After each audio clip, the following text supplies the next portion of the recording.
पण आता या पुढच्या काळामध्ये मुख्यमंत्रीच ठाण्यातले आहेत, तुमचं कार्यक्षेत्र ठाणे जिल्हा आहे, तर हा थेट मुख्यमंत्र्यांशी संघर्ष आहे की मुख्यमंत्री पदावर बसलेल्या व्यक्तीशी संघर्ष आहे? असं आहे की माझा वैचारिक संघर्ष असतो.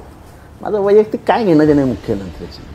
वैयक्तिक काय ते मला पैसे देत नाहीत, वैयक्तिक काय मी त्यांच्याकडनं कामं करून घेतली नाही आणि मी वैयक्तिकरित्या कधीही त्यांच्या दरवाज्यात उभा राहिलेलो नाही. हा, माझ्या मतदारसंघासाठी गेलो तर गेलो, पण त्या मतदारसंघातही मला मदत करत नाही. माझे निधी अडवून ठेवतात, माझी कामं अडवून ठेवतात.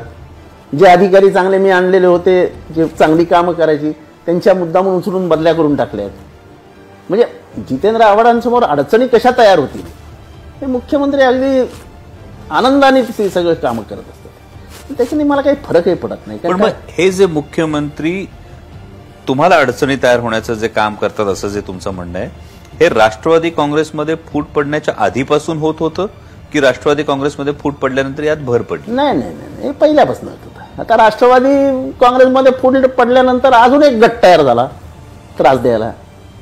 म्हणजे मी डबल एज स्वॉर्डवर आहे. म्हणजे एकीकडे अजितदादांच्या इथनं त्रास आणि दुसरीकडनं एकनाथ शिंदेकडनं त्रास.